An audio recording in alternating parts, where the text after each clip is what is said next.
Boa noite a todos. Mais uma vez, vamos iniciar o nosso encontro com a prece de Francisco de Assis. Senhor, fazei de mim um instrumento da vossa paz. Onde houver ódio, que eu leve o amor. Onde houver ofensa, que eu leve o perdão. Onde houver discórdia, que eu leve a união. Onde houver dúvidas, que eu leve a fé. Onde houver erro, que eu leve a verdade. Onde houver desespero, que eu leve a esperança. Onde houver tristeza, que eu leve a alegria. Onde houver trevas, que eu leve a luz. Ó Mestre, fazei que eu procure mais consolar que ser consolado, compreender que ser compreendido, amar que ser amado. Pois é dando que se recebe, é perdoando que se é perdoado, e é morrendo que se nasce para a vida eterna. Que assim seja. Começo esse nosso bate-papo de hoje dizendo, ou melhor, garantindo, de que depois da morte nós vamos para um lugar. Isso mesmo. Perdoem-me os materialistas, mas nós vamos para um lugar depois da morte. Isso porque depois da morte do nosso corpo físico, que os materialistas insistem em dizer que se decompõe e vira pó, o nosso espírito, que é quem realmente somos, não morre.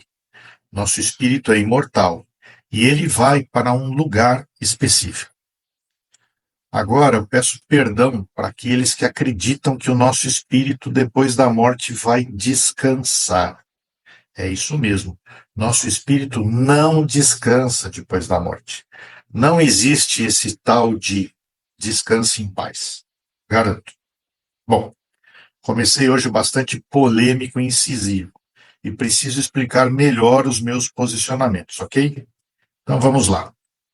André Luiz, no livro Nosso Lar, nos traz o conhecimento sobre a existência das 7 esferas, ou 7 locais possíveis para onde poderão seguir os desencarnados, quer dizer, os espíritos depois que seus corpos físicos morreram.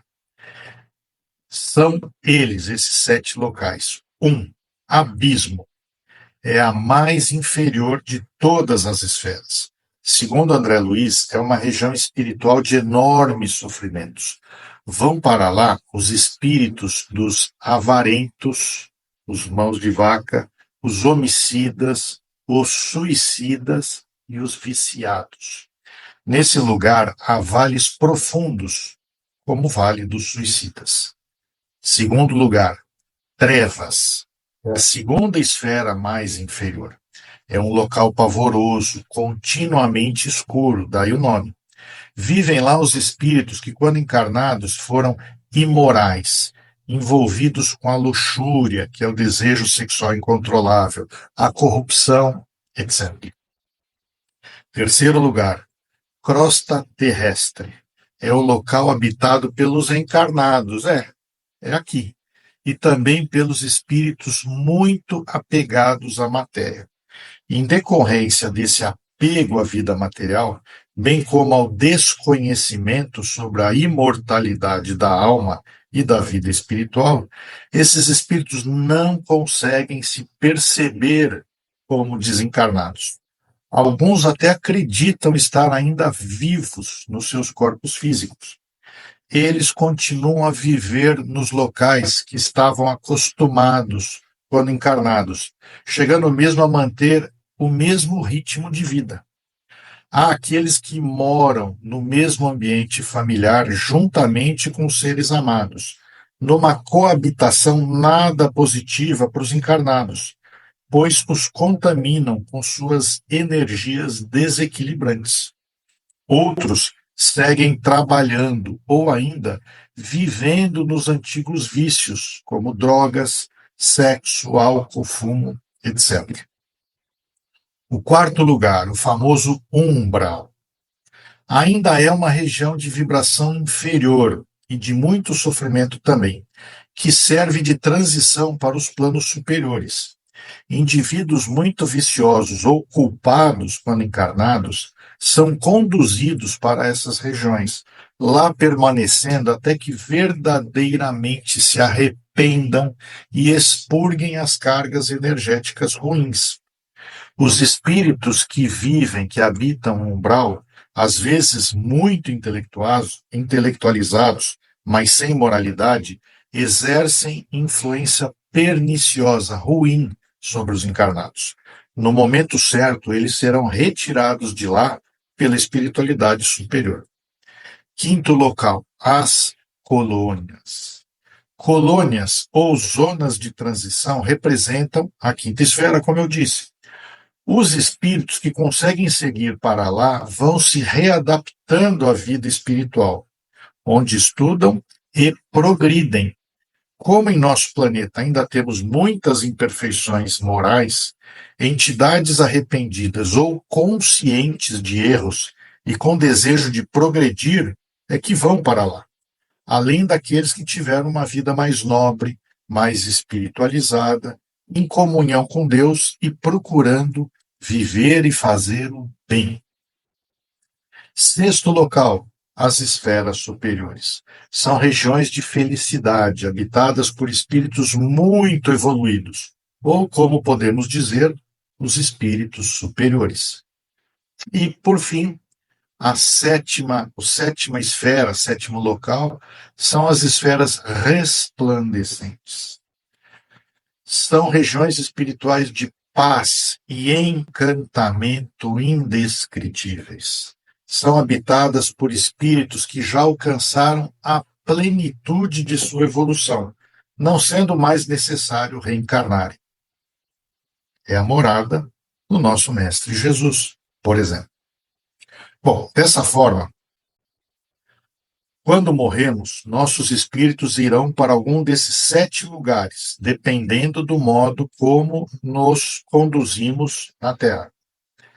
É claro que todos que começam a estudar o Espiritismo passam a desejar ir pelo menos para as colônias espirituais após desencarnarem, após morrerem, já que dificilmente aqueles que ainda reencarnam na Terra, como é o nosso caso, irão para as esferas superiores ou para as esferas resplandecentes.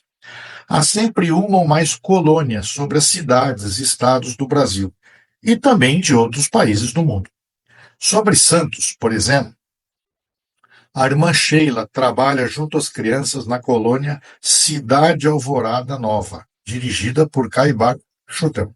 Sobre Minas Gerais está a colônia São Sebastião, para onde foi a irmã Patrícia, autora do livro Violetas na Janela. Acima do Rio de Janeiro está a colônia Nosso Lar, conforme apresentou o livro de André Luiz. Mas existe uma grande maioria de desencarnados que ainda passa pelo umbral. Ou, ainda pior, aqueles que permanecem na crosta terrestre ou vão para as trevas ou o abismo.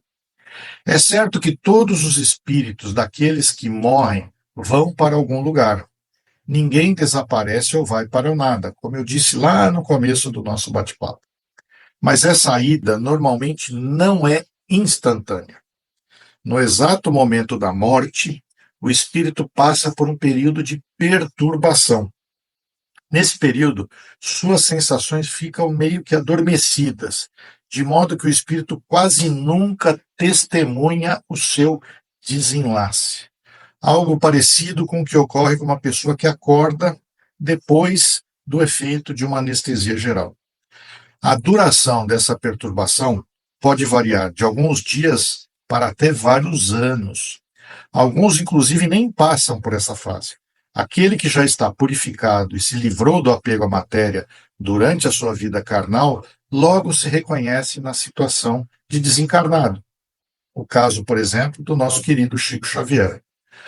Outros, porém, têm até mais dificuldades nessa fase por conta de choro e de lamentações de familiares que aqui ficaram e que não estão aceitando a sua morte.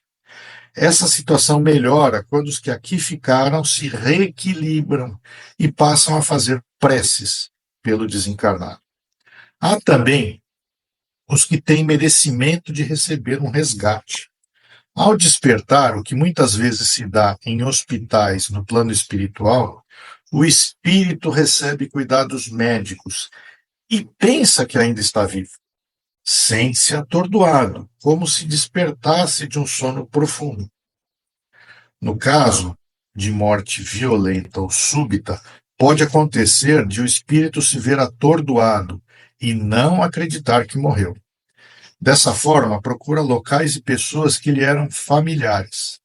Pode ficar no local onde morava, tenta falar com as pessoas e, como elas não o veem, ele se surpreende e fica ainda mais confuso. Ele acredita estar vivo, afinal vê o próprio corpo, mas não percebe que não é mais seu corpo de carne. Vale frisar que cada desencarnação é diferente uma da outra. Lembramos o caso de André Luiz, que ao desencarnar foi para Umbral e lá ficou por 8 longos anos. Depois disso, ao ser resgatado e levado para a colônia Nosso Lar, levou algum tempo para ele poder receber a visita da sua mãe.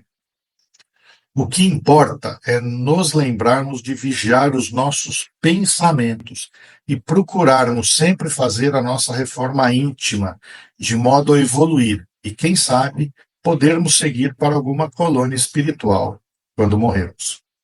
Bom, termino mais essa participação lembrando de nossa missão como bons cristãos que somos: fazer o bem sem ver a quem e amar sem nada em troca esperar.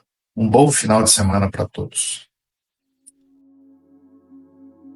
Nesse instante, peço que elevemos o nosso pensamento ao mais alto, nos conectando com todos aqueles que vêm até nós em nome de Jesus.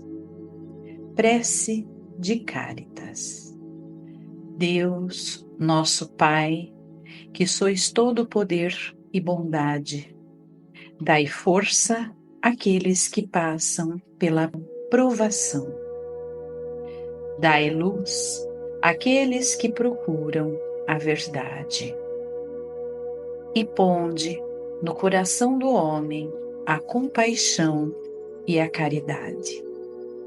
Deus, dai ao viajante a estrela guia, ao aflito a consolação, ao doente o repouso.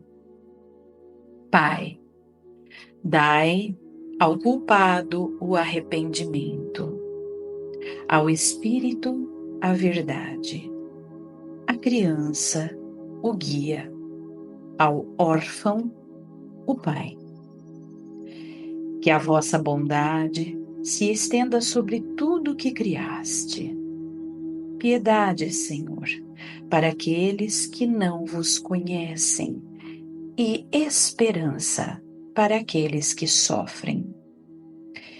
Que a vossa bondade permita aos Espíritos Consoladores derramarem por toda parte a paz, a esperança e a fé. Deus, um raio, uma faísca do vosso divino amor pode abrasar a terra. Deixai-nos beber da fonte dessa bondade fecunda e infinita, e todas as lágrimas secarão. Todas as dores acalmar-se-ão. Um só coração, um só pensamento subirá até vós, como um grito de reconhecimento e de amor. Como Moisés sobre a montanha, nós vos esperamos com os braços abertos. Ó bondade, ó poder, ó beleza, ó perfeição. Queremos, de alguma sorte, merecer vossa misericórdia. Deus, dai-nos a força no progresso de subir até vós. Dai-nos a caridade pura. Dai-nos a fé e a razão. Dai-nos a simplicidade, que fará de nossas almas o espelho onde refletirá um dia a vossa santíssima imagem. Que assim seja.